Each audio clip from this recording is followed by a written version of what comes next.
The way I figure it, everyone gets a miracle.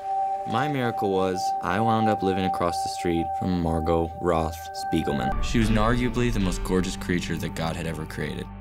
I like writing about teenagers for a lot of the same reasons that I think I love those movies, you know, because they're finding themselves, they're figuring themselves out, they're kind of both inventing themselves and coming to understand themselves, and I'm just fascinated by that process. In a lot of ways, I think by the end of shooting, Cara and I had grown up, through this process, and so that reflected.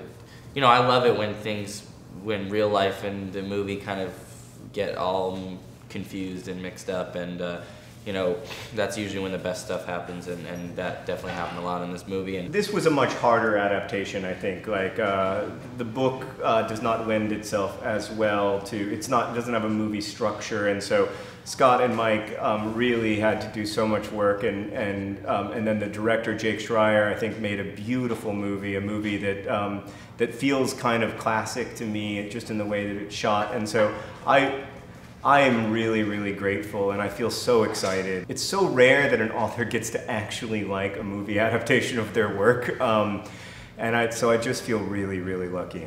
I can feel my heart beating in my chest. That is the way you should feel your whole life. it's beautiful. It's a paper town, paper houses and paper people. Everything's uglier up close. Aren't you? I wrote this story many years ago, and so for many years, Q and Margot lived inside of my mind, and I couldn't ever really visualize them because I'm not a particularly visual writer. But now if I go back to the story, I only see Nat and Cara as Q and Margot. I think they both did such a great job disappearing into their characters and becoming those people for me, and I think Cara understands very deeply what it's like to have people project onto you, to have people fail to imagine you as a complex person, and she really brought that to Margot. And I think Nat just understood Q so well that he really has become the way. Like now, when I think of Q, I think of Nat.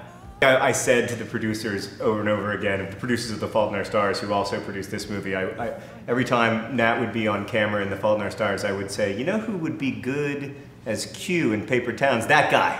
And I'm so excited that it happened. And really, there never was a Paper Towns movie without Nat.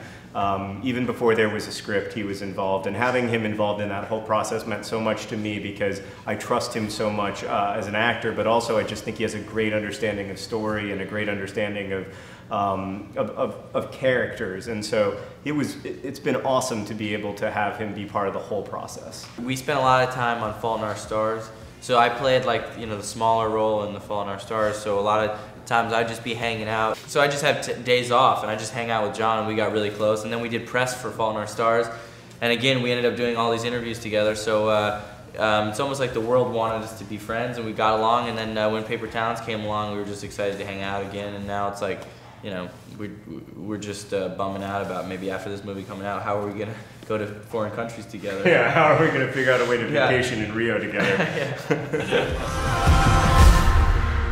Everyone gets a miracle. My miracle is Margot Roth Spiegelman.